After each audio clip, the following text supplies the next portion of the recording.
Hey, good morning, good morning, good morning. How's it going?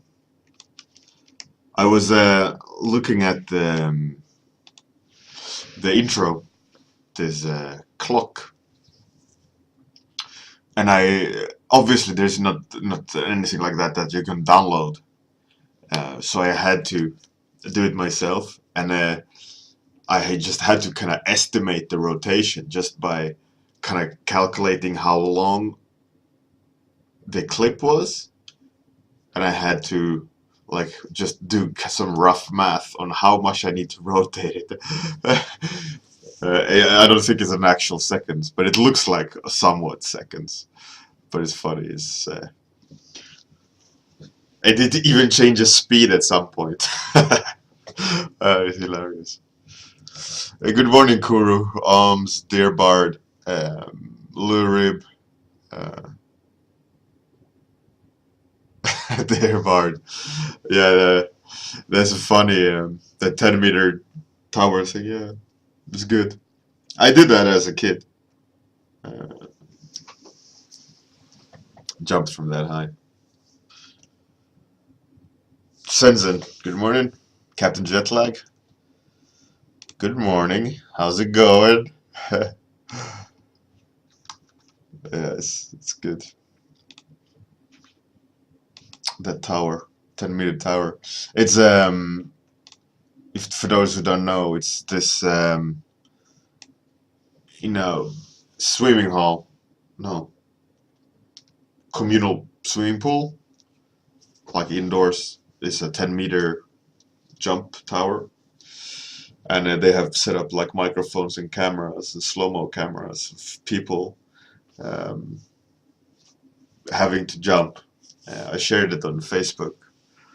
It was really funny. They were like so scared, and someone it's in Swedish, unfortunately, so not everyone will know. But it's good enough to look at the reactions, I think. But it's fine. Uh, Good morning, Atski. So, should we do some topics? I'm good to go. Svensson art. That's pretty hardcore. 20 meters. That's um, that's a lot. Oh, Forgotten God. That's a cool topic.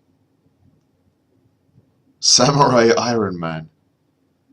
We got one, two, three, four, five. All right, let's throw the dice, and if it's six, it's oh. One, two, three, four, five. Mutant swimmer. Deer Bard. Cool.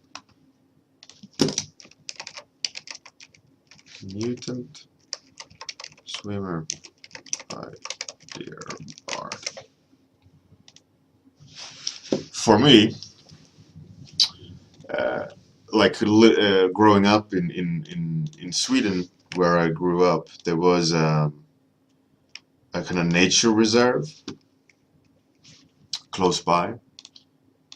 There was just like a bike ride away, and me and my brother always took the bikes and and went to this place, and it had cliffs and all these things. So we've jumped from a lot of places, and been playing in water quite quite a lot.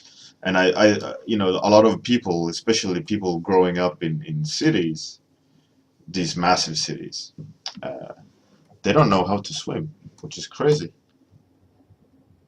Ah, thanks, Captain Jetlag. Timer.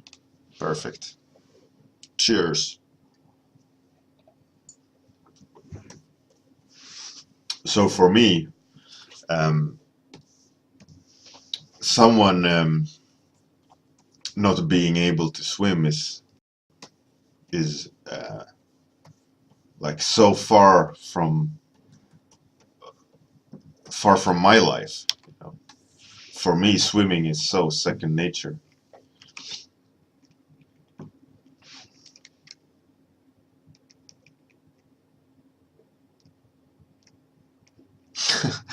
time. That's funny there, Bart. That's a good one. Yeah, I find swimming like so important, an important life skill. Um, which I always surprised how some grown-ups like say that they can't swim. I mean, obviously, I'm not judging them if they can't swim, but it's so for me it's so strange.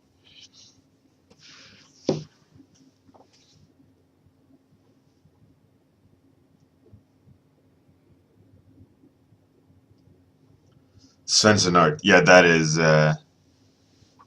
crazy. I wouldn't I never do that kind of things because if you jump from 10 meters and hit your head on a rock with your body weight and uh, fall velocity, that's that's no more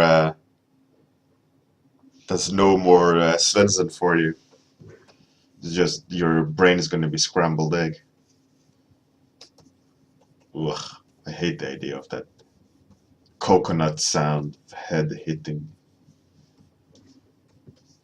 a rock. Foy. No thanks.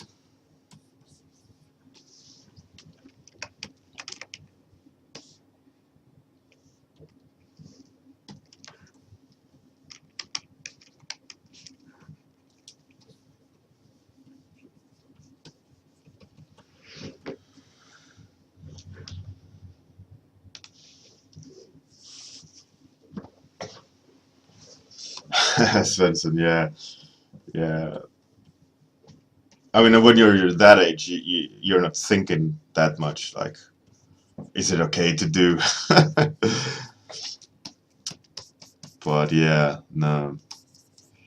I've always kind of had the understanding that like probably shouldn't do too crazy things, but I still did them obviously.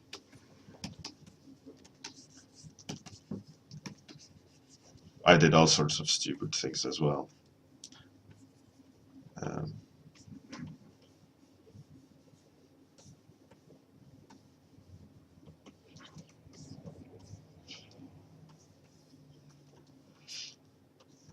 for some reason, I loved climbing trees, the tallest trees I could find, to the very top, and sit up in the crown to the at the point where the branch could just hold me, and I would sit there and sway. That was I remember that was my kind of fun moment, and obviously the view is always interesting that high up. But if I would have fallen from those trees, I would have not survived. And I remember one time my dad had to come and help me down, and he was like, "How in the f did you get up there?" I was like, "I can't move anymore. If I move, the branch will break."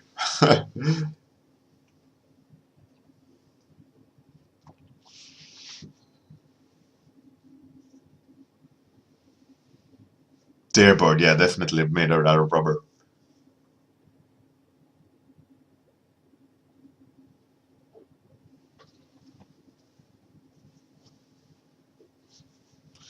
Yeah, that's cool, Kuro catching jet lag. That's key. Yeah, for me, trees were the funniest part, and just that whole I don't know what's the fascination about it, but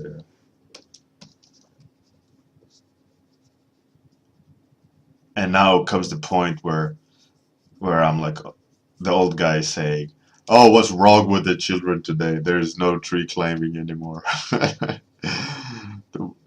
When I was a kid, da da da da da.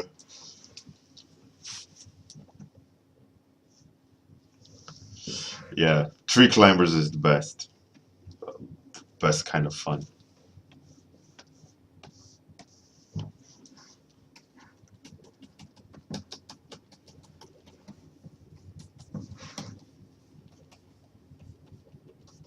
I was thinking back, by the way, change of topic, on on Facebook, there's this group called Spit Paint, right? Um, where you only have 30 minutes to do something. And I used to do them a lot. Uh, but I used to have a different pace when doing them. I used to stress a lot more. Obviously, now I'd say I could probably manage to get more done in these 30 minutes, but it's way more entertaining to just do it calmly and sit and chat uh, and take my time, like patiently, rather than like stress to get something out.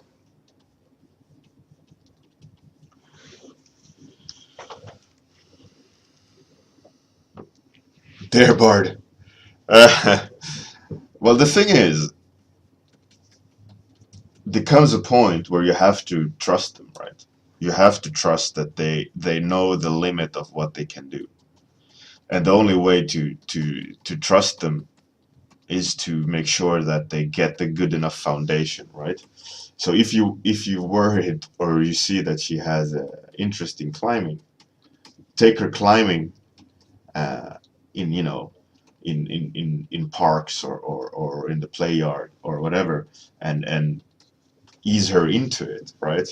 Like worst would be just to tell her to go climb that tallest tree she can find without practice. That's my thinking of parenting.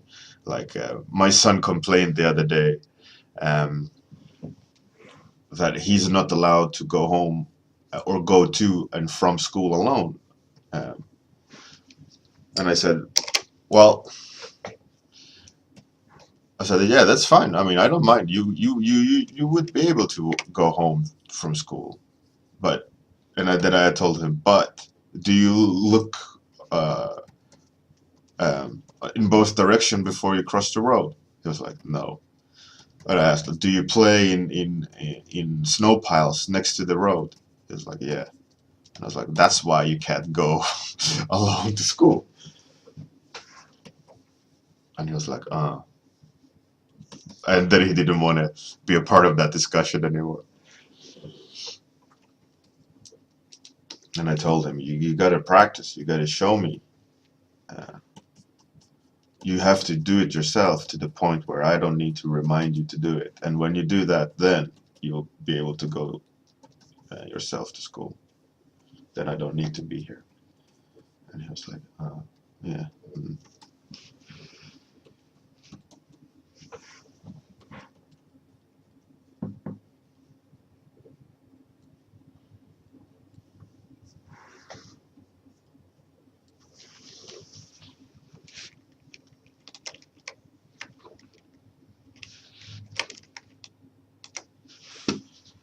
Good morning, Narita.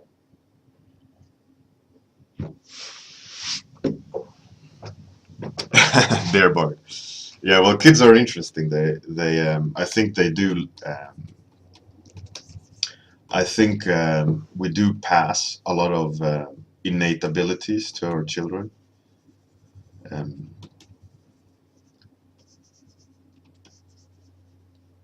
so maybe she will be a climber, or maybe she will get traits from your wife instead. And well, actually, I don't know if you're the wife or the husband, but I'm assuming, dear Bart, you're a guy. Yeah, you are a guy. I'm quite sure of it. Because you did that beard painting, right? And I think that's a self-portrait.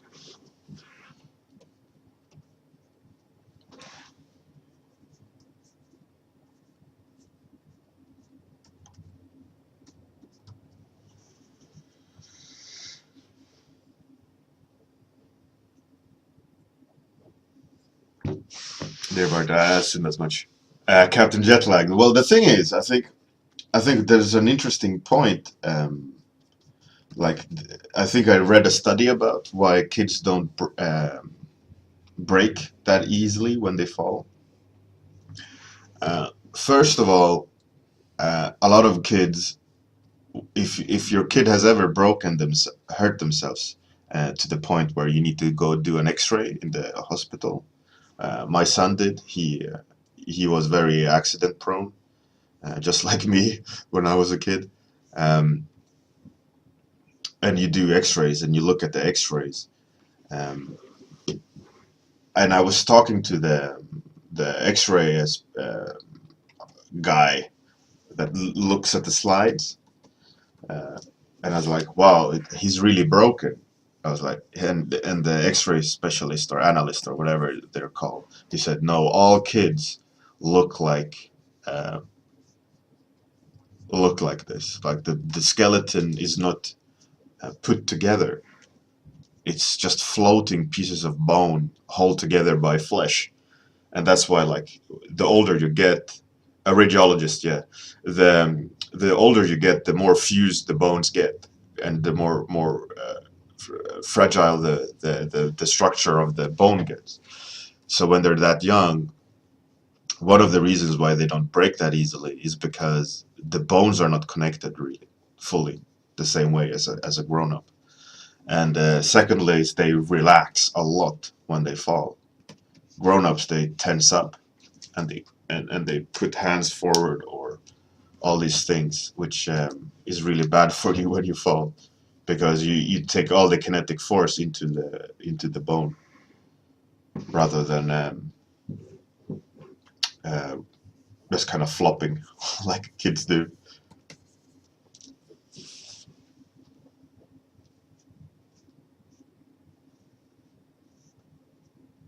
Nereda.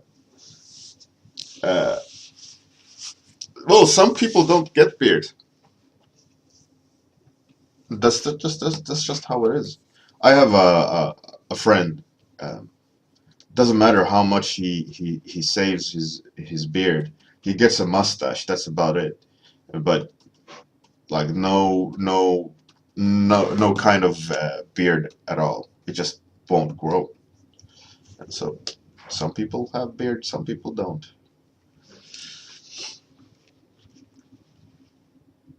How much time do I have? I'm not even half point. That's pretty cool.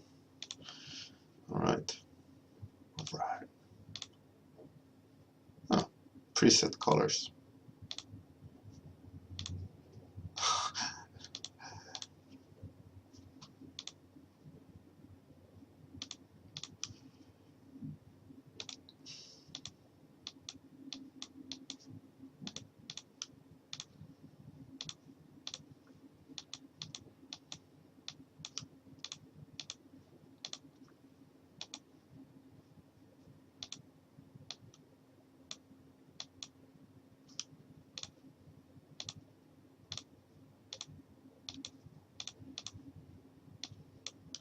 I became extremely quiet.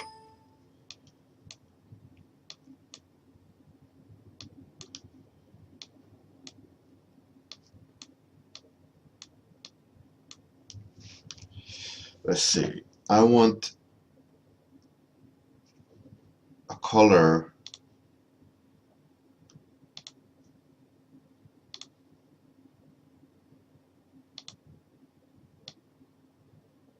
No, this one should be another tone, I think.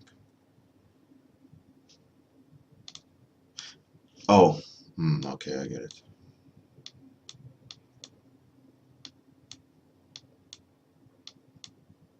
Yeah, like that. Put it into color.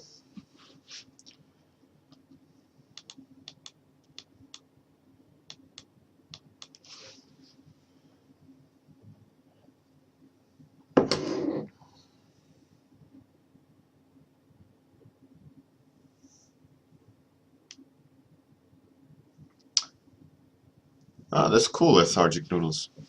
Yeah, it became all business.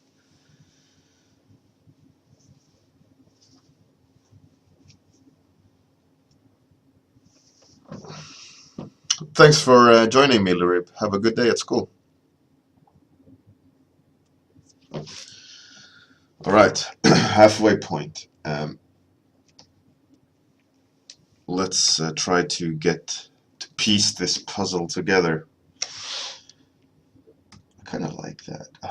how it blends into the background there.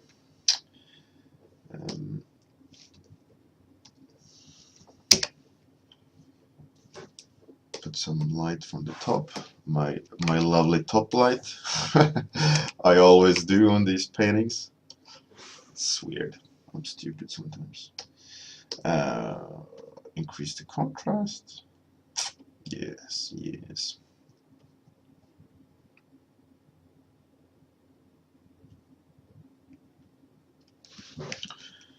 Something like that. I wonder if I boost the. I want to kind of have the mutant swimmer fall back into the background a bit, like murky. And I found this new little term the other day. Was doing research, and it's called light leak. It's some sort of like lens issue. But what I found to be cool is like you just take one of these images that you know is typical for like Instagram or phone tweaks of your photos, so it looks like you're like a professional photographer. But what I found is like you take some of those and you just kind of overlay them and start playing with the implementation of them, and you can quickly get like subtle shifts that makes things interesting. And I didn't know the term light leak, but yeah, now I do.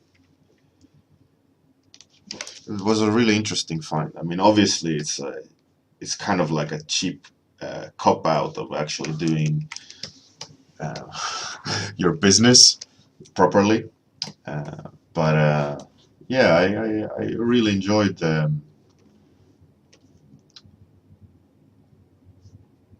like you can get a quick result, especially if you're just doing like grading or post stuff on a painting. You just want to get closer to that last 5% of the painting.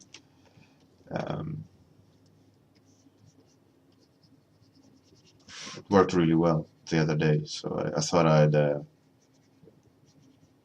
I'd share it.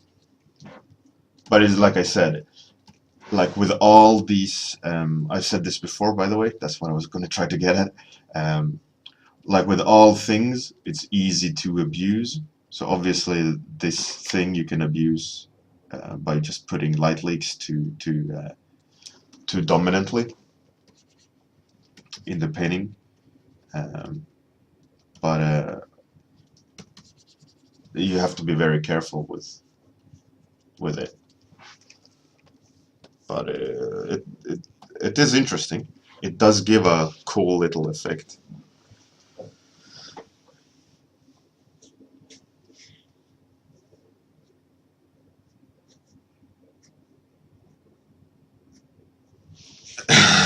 Lethargic noodles. You don't like outside?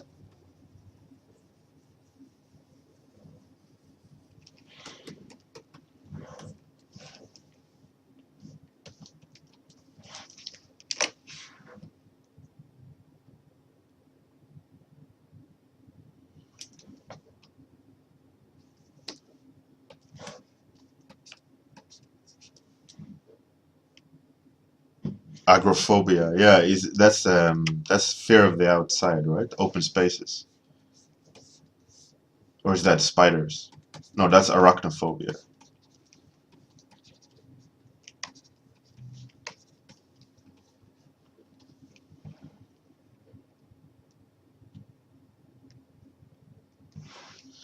Kuru. Well, I think it's worth exploring. But what I use photos and stuff like that for is to just subtly enhance rather than rely on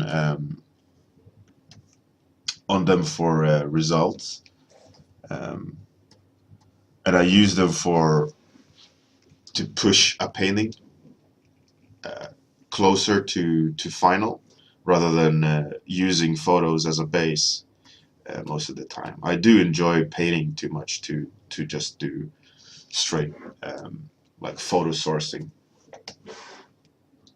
Um,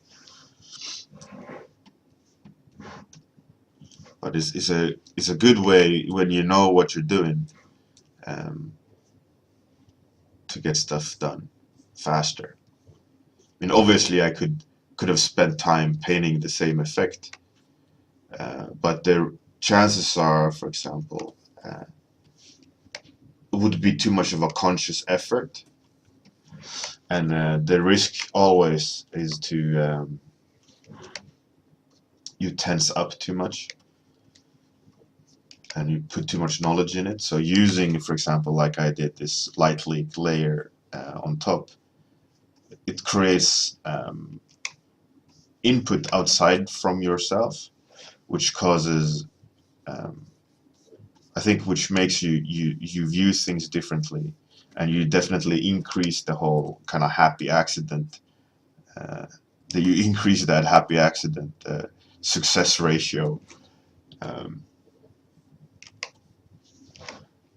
Another thing I used to do, um, if when I didn't want to use photos, I used to like copy a piece of the painting and then and use that as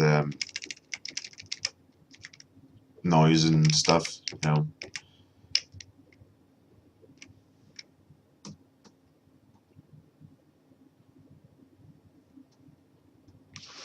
it's also an interesting use of your own painting if you don't want to use photos. Like you can just copy paste your own um, parts.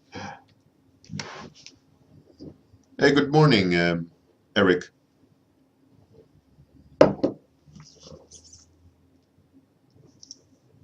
Photobash phobia. Yeah.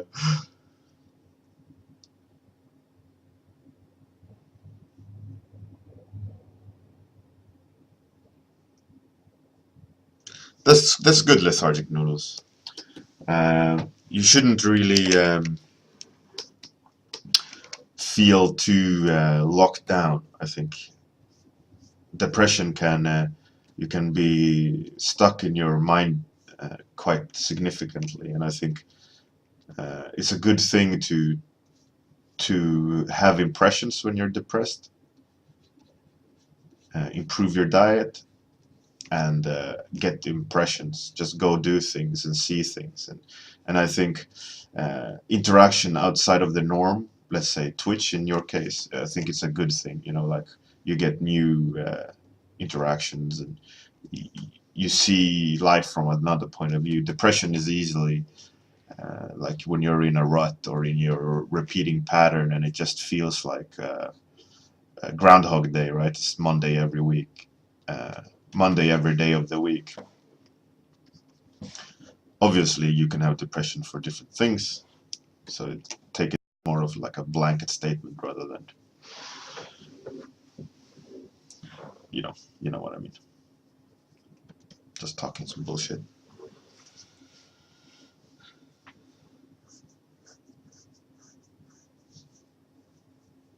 Good morning, Ben. Yeah, actually, Corey, that's a good idea. Join the 30-minute Discord underneath, and it's like a chat like this, like in the stream, but the community isn't huge. There's a lot of cool people hanging around, helping. So I think that would be actually a good option if you want to have some interactions, but not, uh, you know, without pressure. Hey, Rakes. Good morning.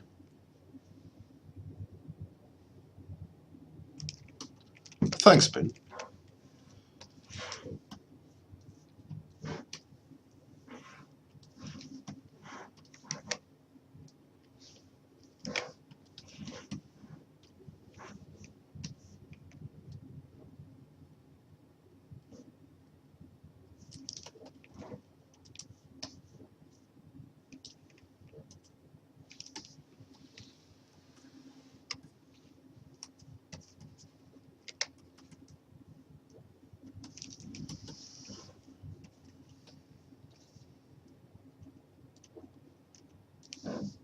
By the way, I started.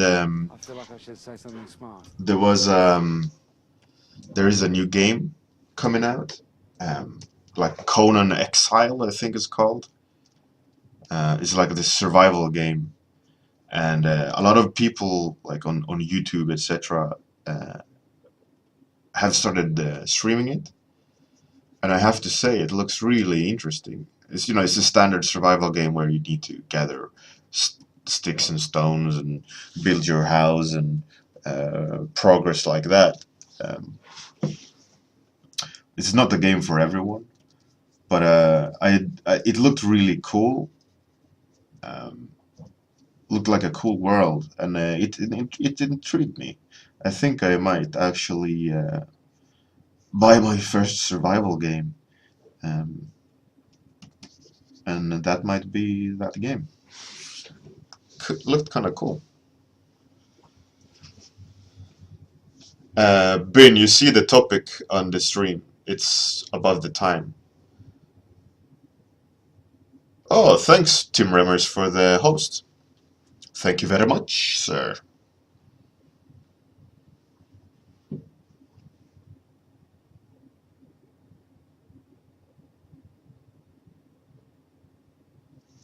Kuru. hmm I do like myself some well proportioned glutes. Tim Remmers, yeah, definitely. I'm all about those dick physics.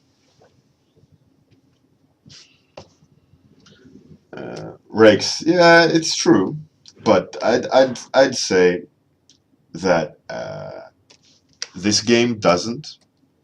It looks unique enough, visually at least, to intrigue me. Obviously, I know it's just going to be more of the same, like that grind that a lot of you have to do with um, in survival games. But the world intrigues me enough uh, that I might actually have to buy it later. Now it's not out yet; it's still in like alpha or something. Um, but it looks like something I might enjoy.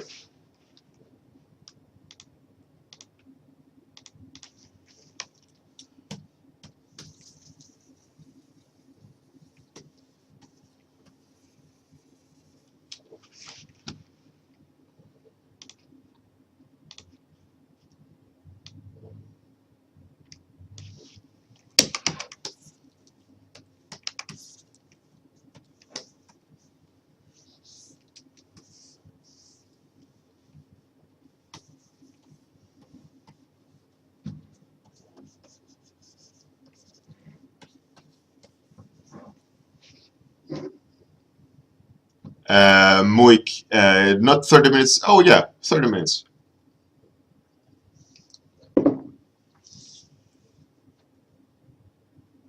Eric, yeah, it's a cool game. It looks really interesting. I'd say the better to get a fair view of things like games like that is to watch people play. There's lots of like let's plays out there. Um,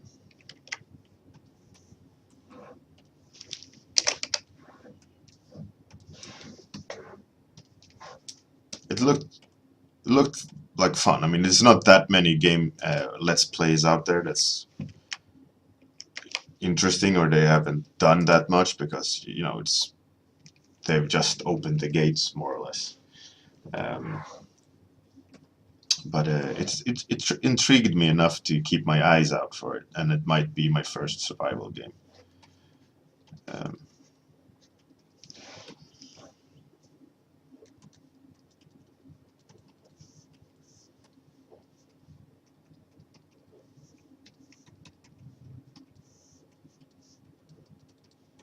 okay, time's up. I can't do any more work on it. 30 minutes have gone. Oh no! Thanks for the host, Team Remmers, by the way. Thank you again. Very kind of you to do so. So, for all you new people that's watching, every day at the same time, I stream. 30 minutes on a random topic that all of you decide on. I throw a dice at the beginning of the stream. So if you want to have your topic suggested, just be on time, and the first 6 topics are being picked for the dice roll. And then I set the timer and I draw something for 30 minutes, and then the stream ends. There's a Discord. You can click underneath the stream if you want to hang out afterwards. If not, then you're very free to join me tomorrow morning. Have a fantastic day, evening, wherever you are, and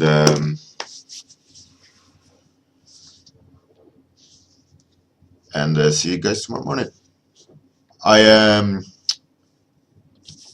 Eric. I play on PlayStation 4 and PC.